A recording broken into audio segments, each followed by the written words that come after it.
నమస్కారం. నా పేరు నెట్లు ఉమామహేశ్వరి, కనకదుర్గమ్మ ధార్మిక మండలి సభ్యురాలు. నేను చూసే ఉంటారు, తాడేపల్లిగూడెంలో జనసేన తెలుగుదేశం మీటింగ్ జరిగింది. ఆ జనాన్ని చూసే ఉంటారు, ఆ ప్రపంచాన్ని చూసే ఉంటారు. ప్రజల్లో మార్పు వచ్చింది. ఈసారి 2024 రాసి పెట్టుకోండి.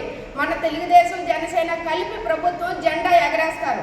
జగన్మోహన్ రెడ్డి నువ్వు ఏంటి? నువ్వు ఒక బటన్ రెడ్డివి, నువ్వు ఒక తుక్కలకు రెడ్డివి. నువ్వు వచ్చి ప్రజలకు ఏం చేశావు?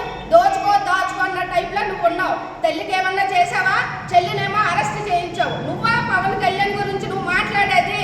పవన్ కళ్యాణ్ గారు చూడు, ఆయన సంపాదించిందంతా తీసుకొచ్చి ప్రజల్లో పెడుతున్నారు.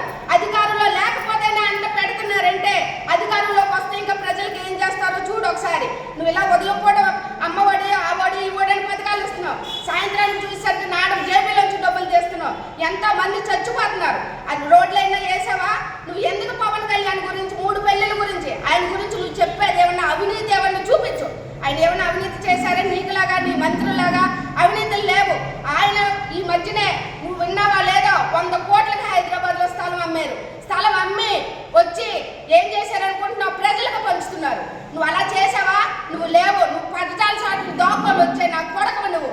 నిన్ను ఎలాగ గద్దె దింపిస్తావు, నిన్ను తరిమి కొడతావు. ప్రజల్లోకి రా, నీ సత్తా ఏదో చూపిస్తావు.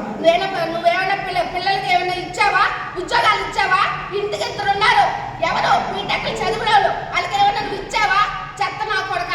నువ్వు రా తుక్కలకి రెడ్డి. నీ బతుకు అంతే. నువ్వు బట్టలు నొప్పుకోవడమే అంతే. పవన్ కళ్యాణ్ గారిని జోలికి వచ్చిన పవన్ కళ్యాణ్ గారిని ఏమన్నా అన్నా నిన్ను తరిమి కొట్టకపోతే మా జనసేన వీర మహిళలు కానీ, జన సైనికులు కానీ నిన్ను తరిమి కొడతావు అంతే తప్ప నువ్వు పవన్ కళ్యాణ్ గారి జోలికి రావద్దు. జై జనసేన, జై హింద్.